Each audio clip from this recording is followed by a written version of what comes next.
بڑی طاقتوں کے درمیان جاری کشمکش نے ایک دنیا کو الجھا رکھا ہے۔ ترقی پذیر اور پسماندہ ممالک خطے ٹک ٹک دیدم دم نہ کشیدم کی تصویر بنے ہوئے ہیں۔ اس سے زیادہ وہ کر بھی کیا سکتے ہیں؟ مشرق اور مغرب کی کشمکش نے بیشتر عالمی امور کو بری طرح الجھا دیا ہے۔ کئی معاملات پون صدی سے اٹکے ہوئے ہیں۔ دوسری عالمی جنگ کے خاتمے کے بعد دنیا نے جن معاملات کے ساتھ اپنا سفر شروع کیا تھا وہ تاحال برقرار ہیں۔ یہ پون صدی کی دنیا ختم ہونے کو آئی ہے اور ایک نئی دنیا جنم لے رہی ہے، مگر غیر حل شدہ معاملات اب تک اپنی جگہ ہیں اور ان کے حل کی کوئی امید بھی باقی نہیں رہی۔ 4 اشروں کے دوران چین کے پنپ جانے سے مغرب کی جان پر بن آئی ہے۔ امریکہ اور یورپ کے پیٹ کا مروڑ بڑھتا ہی جا رہا ہے۔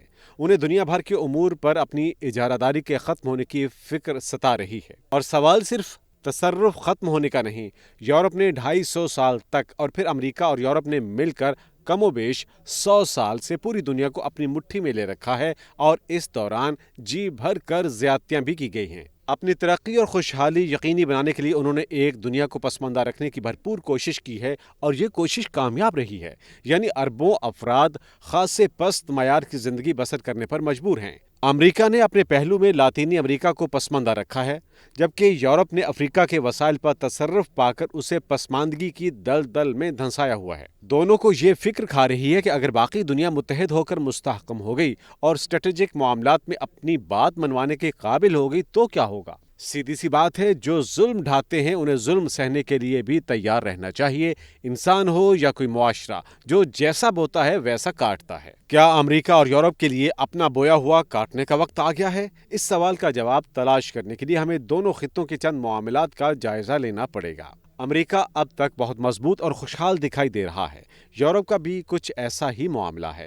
حقیقت مگر یہ ہے کہ امریکہ اور یورپ دونوں ہی خطوں کی معیشت کو غیر معمولی چیلنجز کا سامنا ہے۔ امریکہ پر اندرونی قرضوں کا بوجھ غیر معمولی ہے۔ اس کی معیشت کو مضبوط رکھنے میں دنیا بھر کی سرمایہ کاری نے کلیدی کردار ادا کیا ہے۔ چین، روس اور کئی دوسرے ممالک کے متمول افراد نے امریکہ اور یورپ میں بہت بڑے پیمانے پر سرمایہ کاری کر رکھی ہے۔ عالمی بینک اور بین الاقوامی مالیاتی فنڈ کو ہتھ کنڈے کے طور پر بروئے کار لا کر امریکہ اور یورپ نے متعدد ممالک اور خطوں کے مالیاتی اثاثوں پر اپنا تصرف قائم کر رکھا ہے۔ مختلف اقدامات کے جواب میں اقتصادی پابندیاں عائد کر کے مالیاتی اثاثے منجمد اور ضبط کیے جاتے رہے ہیں۔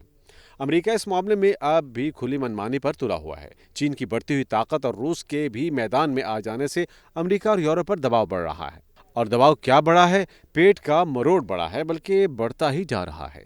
امریکہ اور یورپ کے سیاسی مبصرین اور تجزیہ کار دن رات یہ رونا روتے رہتے ہیں کہ چین کا ابھرنا دنیا کے لیے خطرناک ہے۔ یہ نہیں بتایا جا رہا کہ چین کا ابھرنا اور روس سمیت کئی ممالک کا اس کے ساتھ کھڑا ہو جانا دنیا کے لیے کیوں کر خطرناک ہے۔ چین کو محض کوسنے اور لتاڑنے سے کیا ہوگا؟ یہ تو کبوتر والا معاملہ ہے جو بلی کو سامنے پا کر آنکھیں بند کر لیتا ہے اور سمجھتا ہے کہ خطرہ ٹل گیا۔ چین کے خلاف مغربی دنیا کا پروپیگنڈا تیزی سے وسعت اختیار کر رہا ہے۔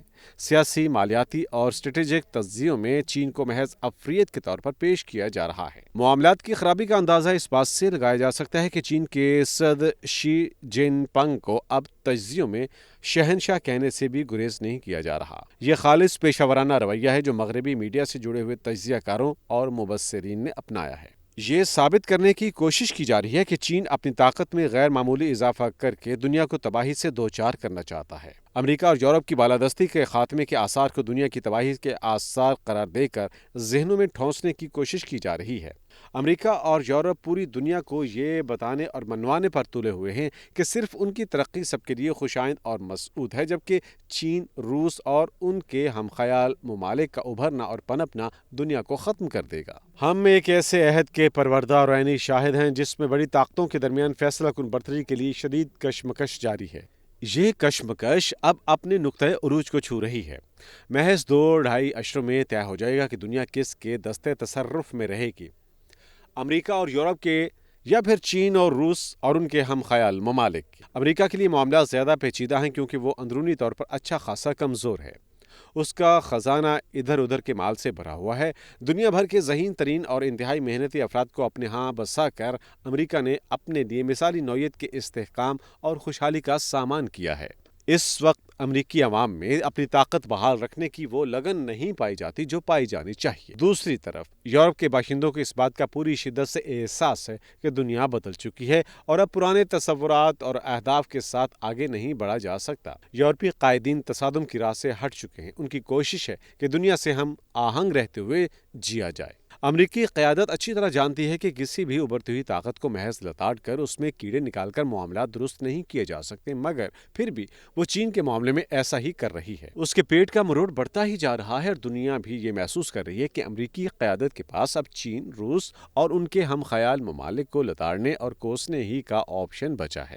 کبھی کہا جاتا ہے کہ چین نے اپنی صنعتی ترقی کے عمل میں ماحول کو بہت نقصان پہنچایا ہے، کبھی چینیوں پر منی لانڈرنگ کا الزام عائد کیا جاتا ہے، کبھی چینی قیادت پر اندرون ملک بنیادی حقوق کی سنگین خلاف ورزیوں کا الزام لگایا جاتا ہے، اور کبھی کہا جاتا ہے کہ چین کی تیز رفتار ترقی سے عالمی معیشت اس لیے ڈگمگا گئی ہے کہ چینی قیادت نے بنیادی معاشی اصولوں کا خیال نہیں رکھا۔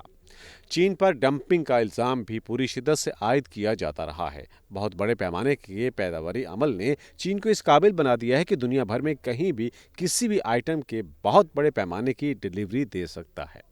امریکہ اور یورپ کا مینوفیکچرنگ سیکٹر چین کا مقابلہ کرنے کی سکت نہیں رکھتا۔ دنیا بھر میں پھیلے ہوئے چینی باشندے بھی اپنی قومی معیشت مستحکم کرنے میں مصروف ہیں۔ چین سے مقابلہ کرنے کے لیے امریکہ کو یورپ کے نقوش قدم پر چلتے ہوئے معقول طرز فکر و عمل اپنانا پڑے گی۔ محض تصادم سے کچھ نہیں ہوگا، یہ ذہنیت اب ترک کرنا پڑے گی۔ چین نے سب کو ساتھ لے کر چلنے کی طرز فکر و عمل اپنائی ہے، یہی بہترین طریق ہے۔ یورپ اچھی طرح سمجھ چکا ہے کہ تمام معاملات کو میدان جنگ میں طے نہیں کیا جا سکتا، وہ اشتراک عمل اور ہم آہنگی کی راہ پر گامزن ہے۔ امریکہ کو اب اسی راہ پر گامزن ہونا چاہیے۔ چین کا ابھرنا کمزور خطوں کے لیے نیک فال ہے۔ وہ بیلنسنگ ایکٹ کے ذریعے امریکہ اور یورپ سے کچھ نہ کچھ کشید کر سکتے ہیں۔ چین کی طرف جھکاؤ کا اشارہ دے کر کمزور ممالک امریکہ اور یورپ کو پیغام دے سکتے ہیں کہ اب ان کے پاس آپشن موجود ہے جسے بروئے کار لا کر وہ اپنی حالت بہتر بنا سکتے ہیں۔ یہ آپشن استعمال کیا جانا چاہیے۔ مغرب بالخصوص امریکہ کے پیٹ کا مروڑ اسی طور کنٹرول کیا جا سکتا ہے۔